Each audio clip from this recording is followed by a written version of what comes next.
سلام حبيباتي، سلام الغالية على قلبي. ان شاء الله تكونوا بخير وان شاء الله تكونوا سافا، ان شاء الله تكونوا بيان. وهذا الفيديو يلقاكم كاع غايه. نتمنى ان الفيديو تاع اليوم يعجبكم. اليوم جبت لكم فيديو جديد ان شاء الله يعجبكم البنات.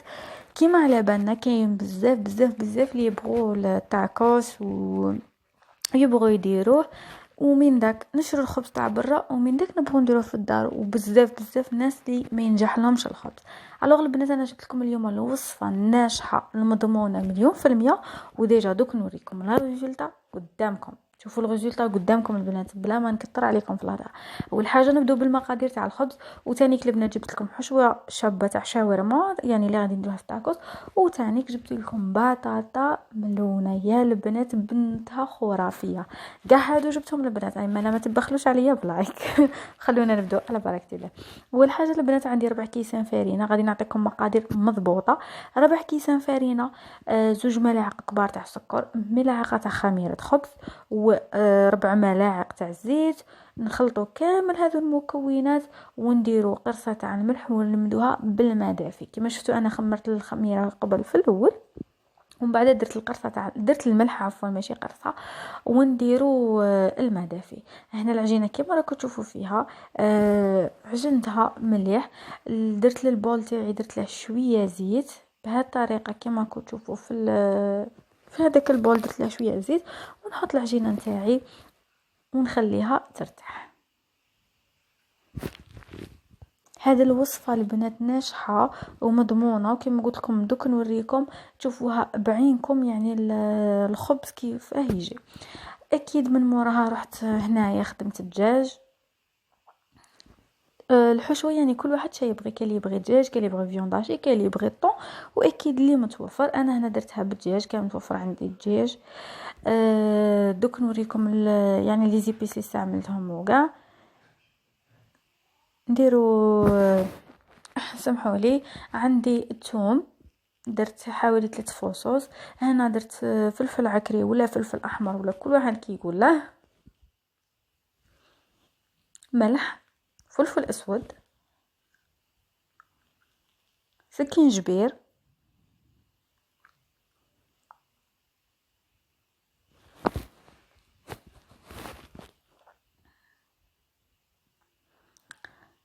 نديرو الثوم كما قلت لكم. درت انايا حوالي 3 فصوص كبار ثوم، يعني مع الدجاج يعطي بنه روعه.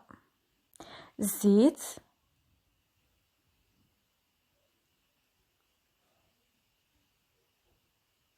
وكاين البنات اللي يديروا الموطارد، كاين اللي يدير اليايرت ناتور. كل واحد وش يدير. انا هنا ما كاش متوفرين عندي صراحه، درت الخل. حتى الخل يعطي طراوه للدجاج، يجي روعه. ودرت شويه تاع هريسه.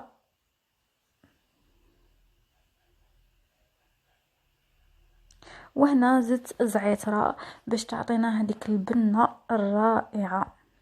خلطوا كامل هاد المكونات ونخلو الدجاج تاعنا يرتاح، يعني باش يتشرب كامل هادو النكهات، باش يتشرب مليح مليح.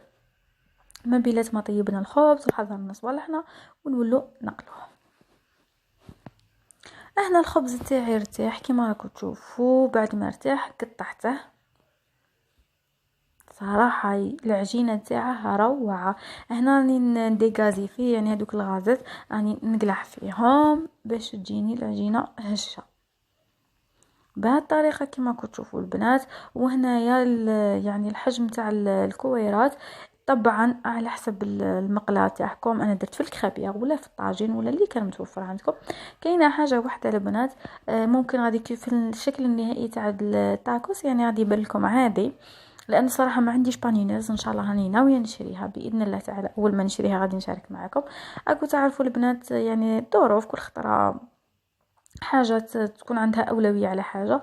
المهم يعني مع ان شاء الله مع الايام الجايه يا ربي يرزقنا ان شاء الله ونشريها. يعني ما نكذبوش على رواحنا. البانيناز يعني الطاكوس كيديروه في البانيناز يزيد فيه النص، يعني هذاك الشكل يزيد فيه النص.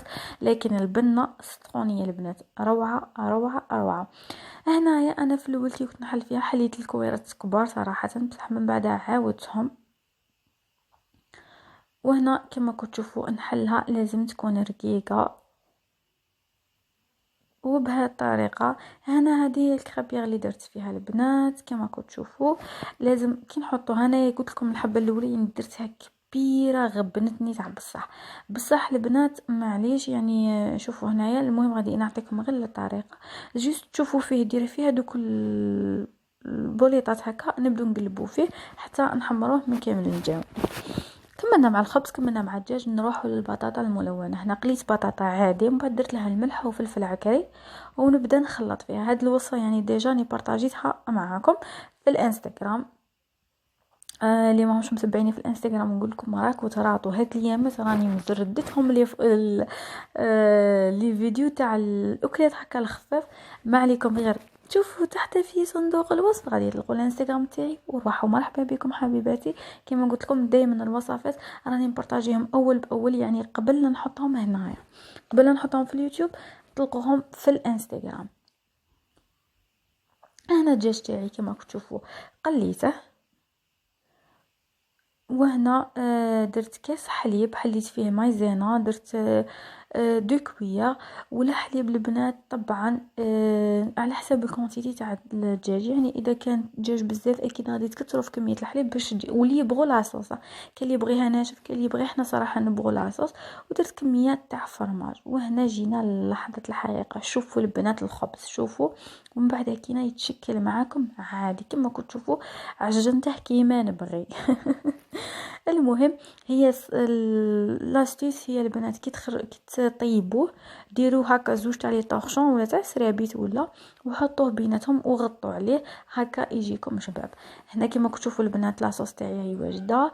انا شادرت البنات هنا قليت البصل بصله قليتها كما تشوفوا بهذه الطريقه ودرتها مع طاكوس جات واحد البنه يا خويا صدقوني البنات جات روعه. بطاطا ثاني قطعتها هكا ديكا صغار لانه الاخرى خليتها قدمتها هكا ونبلعوه البنات كما قلت لكم البانينا زيد النص يعني ما نكذبوش على رواحنا بصح معليش يعني انا المهم المحاوله هي. شوفوا الوصفه بنينه البنات جربوها وغادي تردوا لي بالاخبار. شاو البنات كما قلت لكم كيما كاش البانيناز لا غالب نوعدكم جوست نشري بانيناز ندير لكم وصفه واحده اخرى كاع. واكيد اول حاجه نحطوه على الجهه التحتانيه ومن بعدها شوفوا هذه هي البطاطا حبيباتي كما راكم تشوفوا فيها في شكلها النهائي البطاطا الملونه. وهذا هو الطاكوس نتاعنا وهكا قدمته. صراحه كما قلت لكم البنات يجي غراف بنين سيرتو مع هذيك البصله تعطيه واحد الحلاوه يامي شو نقول لكم يا البنات يهبل بكل بساطه يهبل. حوحوشه الروح ولا. المهم هذه هي البطاطا البنات كما كتشوفوا فيها كما قلت لكم تجيب بنينه بزاف. وهذا هو الفطور تاعنا يعني اللي كنت درته. نتمنى انه الفيديو يكون عجبكم ونال رضاكم. نقول لكم طلعوا لي في روحكم نتلاقاو في فيديو جديد باذن الله تعالى. وساليكم يا احلى غاليات باي باي. ما تنسوش لايك وبارطاج.